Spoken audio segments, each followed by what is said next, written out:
Hello, this is Andrew with Million.Bike. And this is a video I've been meaning to do for a long time. I just haven't gotten around to it, like a lot of videos. One of the questions I get asked quite frequently, because I have the titanium Lynskey and the carbon Revolt, is how do the bikes compare? And which one do you like better? So I'm going to kind of talk through some of that, and hopefully I don't ramble too much. And if I do, please forgive me. It's kind of hard to see here because of the way I have the bikes arranged, and unfortunately I can't fix that because the ground's not perfectly level, but the geometry of these two bikes is almost identical. So from a fit perspective, they feel very, very similar. There is one exception here, and that is the space between the front tire and the down tube. It's a little bit tighter on the Revolt, but to be honest, I can't really feel that at all when I'm riding the bikes. What I can feel though is the difference in material between the two bikes. So as you probably know, the bike before either one of these bikes was an aluminum Revolt, and that bike was really, really chattery on the trail, and both of these bikes fix that. It's a totally different experience. So if you're considering an aluminum bike, a carbon bike, or a titanium bike, just know that the aluminum bike, you're going to get a lot more resonance up through the frame into your body, mostly your bum.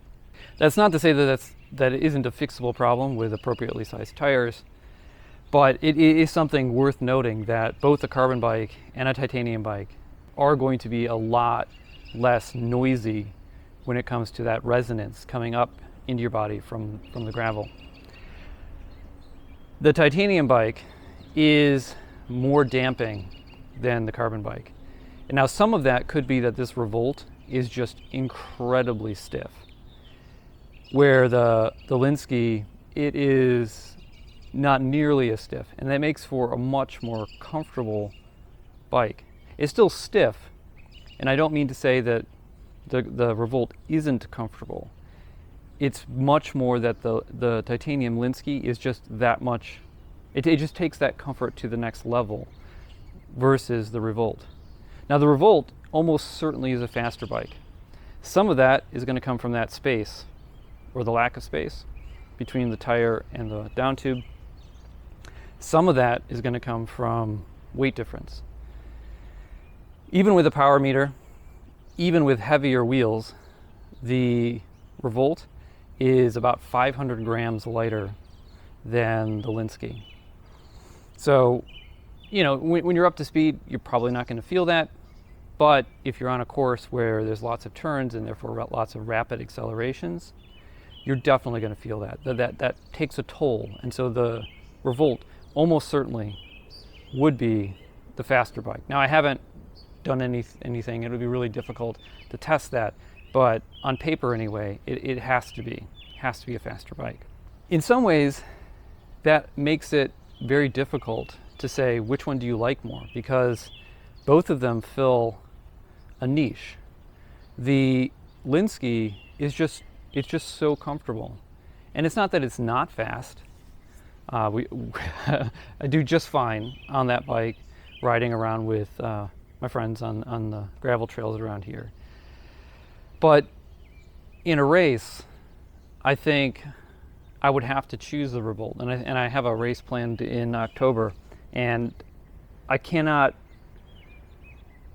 think of a reason why I would choose the Lynskey over the Revolt for that, because the Revolt just has to be faster.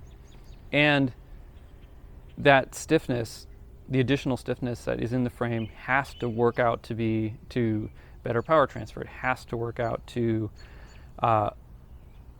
other things that just make it a faster bike, and just kind of give up some of that comfort. But again, it's not that it's uncomfortable, it's just that it's a little bit less comfortable. So if I had to only have one of these, as much as it pains me to say it, I think it would be the Revolt. Even though many times when it comes time to just pick a bike to go riding on a gravel trail, I often pick the Lynskey because it's just that much more comfortable. But given my preferences, if I only had one, it would probably be the Revolt. That raises an interesting question as well, because one of the things that my group that talks about a lot is this idea of a single bike or one bike, a bike that does, 90%, because nothing can do everything, 90% of your use cases. And I honestly think that a gravel bike like the Revolt, or even the Lynskey, really hits so many of those use cases where you could use it as a road bike, you can use it as a gravel bike. You really just need to have two wheel sets. And so I just also want to talk through kind of what trade-offs are there. So to talk through the trade-offs associated with using a gravel bike as your road bike, I've also brought out my Tarmac, which is a road bike. And let's walk through what you would give up, or what the real differences are between a road bike and a gravel bike that has more endurance road type geometry. So I talked about this distance here on the Revolt, and you can see on the Tarmac it is much tighter there and much tighter here. That works out to some aerodynamic efficiency that the Tarmac is going to have that the Revolt just simply can't have. The bigger thing though is going to be this. And you can see here the big difference between where the handlebars are on the Tarmac and where the handlebars are on the Revolt. Now, I could make the Revolt, I could bring it down half a centimeter, but I could also bring the Tarmac down to there. I have the tall head tube cap on here. There's a short head tube cap that is half this height, and so if I really wanted to slam the stem, I could bring it down probably a full centimeter, maybe a centimeter and a half. But the goal on your bike isn't low, although that's a common thing. The goal is flat. And so while I could make I could bring the stack, or I could bring the handlebars down on the Tarmac, what that ends up doing is, one, it's much more uncomfortable, but two, it makes me not flat, and flat is the goal, not so much low. Although getting low up to a certain point helps with the making you flat.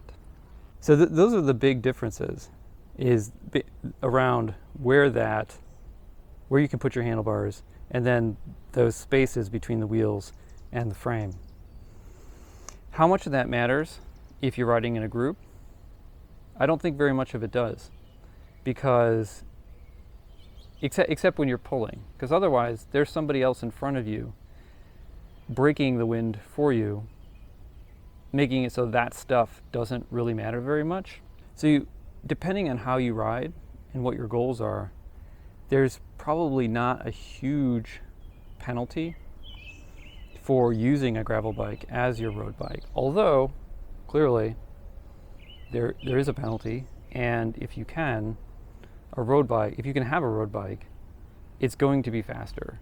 Certainly if you do a lot of solo riding, which I do, versus a gravel bike that you use on the road. Anyway, I hope that was useful.